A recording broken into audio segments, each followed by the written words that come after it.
Every time I see a sailboat glide by, it makes me feel good. Maybe it's the aesthetic beauty of well-crafted lines or appreciation for living life at a slower pace. Modern life is so hectic, rushed, loud, and digital. Sailboats kind of feel like an antidote to all the noise.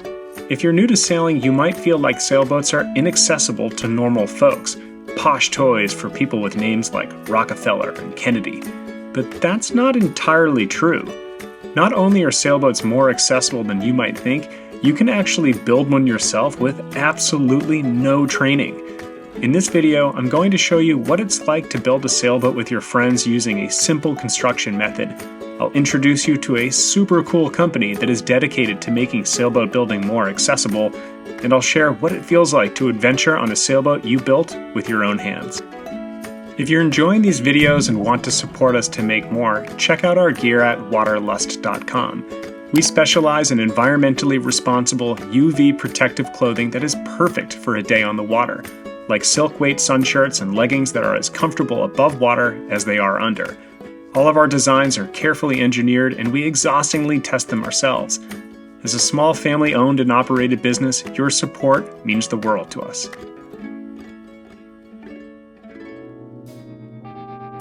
This story begins a few years ago. It was wintertime. It was cold. One of those days when the sun sets way too early and you find yourself dreaming about the summer. I thought to myself, wouldn't it be cool to build a sailboat and take it on an adventure? Now, you all should know that I'm not new to sailboats, or more importantly, the irrational feelings that sailboats can create. And my immediate feeling was that this boat building idea would more likely than not lead me to becoming one of those people that dies of old age with a half-built sailboat in the backyard. Seriously, it happens all the time. I didn't want to be that person, so I decided if I were to build a sailboat, I had to feel confident that I could actually finish it. So like anybody with an idea that they aren't quite sure how to pull off, I took to the internet and discovered a company in Annapolis, Maryland that specializes in wooden sailboat kits. The company is called Chesapeake Light Craft, and they have a bunch of cool designs that utilize what is called stitch and glue construction, a boat building technique that greatly simplifies the process for first-timers like me. I'd been making mini documentaries at Waterlust and wondered if they wanted to work together on a boat building video project. It seemed unlikely, but hey, you miss 100% of the shots you don't take, so I emailed them. You guys want to build a boat and make a little movie about it? And just like that, the first domino fell. The team at CLC was energized at the idea of coming up with something new. A boat somebody could use for camping, was car-toppable, lively, and fun to sail, and had some kind of secondary propulsion for no-wind days. To devise such a craft, one of CLC's designers, Dylan Majoros, came up with a sailing canoe concept with 2 sails, a pedal drive, and tons of internal storage for camping. The design had gorgeous lines and blended modern technology of the pedal drive onto a classic form. When we arrived in Annapolis, we had no idea how intense it would be for our team of 4 to build 2 boats as fast as possible. Spoiler alert, it would take us 16 days of work to get 2 finished boats onto the water for their first sail, including paint, finishing, rigging, 2 first-of-their-kind boats, 100% finished in 16 days. The marathon started with getting marine plywood parts cut on the CNC machine and the initial body of the boat put together. We used what is called stitch and glue construction, which we mentioned before, where the initial form of the boat is held together with copper wire, or stitches, and then it is permanently reinforced with fiberglass and epoxy, the glue. The first day was by far the most satisfying because we started the day with a pile of wood, but ended with something that kind of looked like a boat. Day 2 was all about fiberglassing. Here we focused on laying strips of fiberglass along the bulkheads and reinforcing critical joints and flat sections. We learned the magic of mixing sawdust with epoxy and turning it into a kind of peanut butter glue that magically strengthens each joint, stiffening the boat significantly.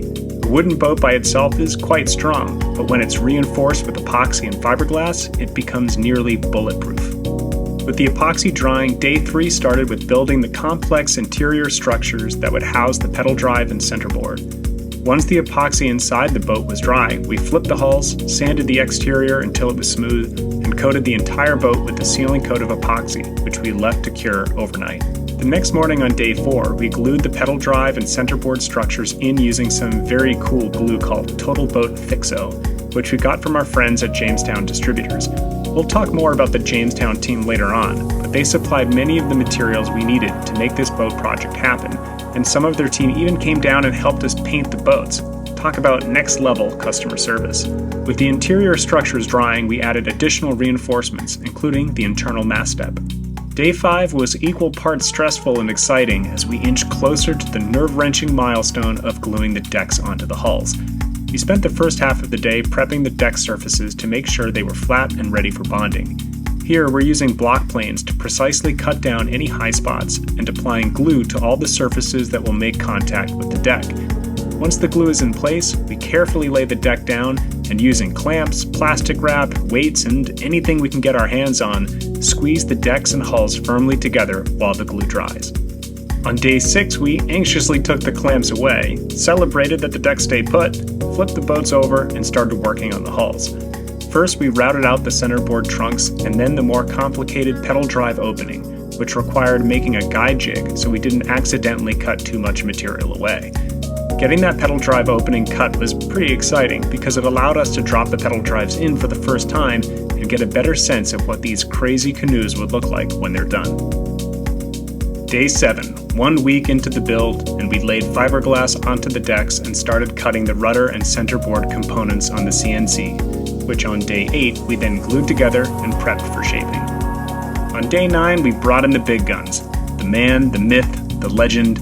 Mike Mills from Jamestown Distributors came down to help us prepare the hulls for primer as we finished the rudder casings and added the rails. We used Total Boat 2-part epoxy primer, and after Mike put his blessing on the mix, we rolled it on.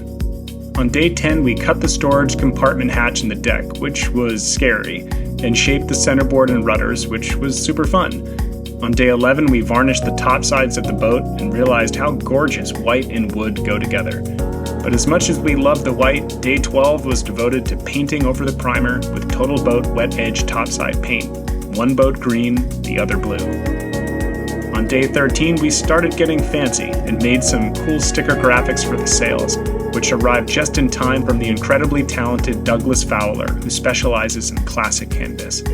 We also christened the boats with their names, Anna and Mia, named after the starting and ending ports of our upcoming adventure, Annapolis and Miami. Day 14 was all about rigging, and with the help of our friends at Harkin, we added some modern block and tackle to the classic lug rigs. But just because something looks right in the shop doesn't mean it's going to work on the water. So on day 15, we put the boats on the roof and splashed them for their maiden voyage to test the pedal drive and make sure all the rigging worked. But sadly, the wind died before we could have a proper sail. With the better forecast on day 16, we hit the water again to get more familiar with the rigging and give the boats their first true sails in a classic late summer Chesapeake breeze.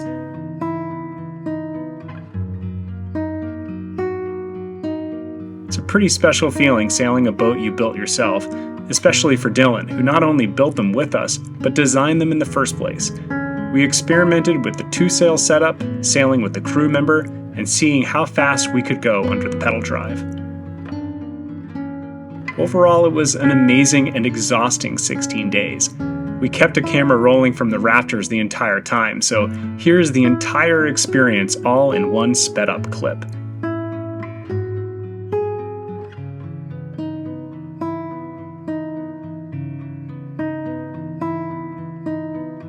Do I recommend speed building wooden boats?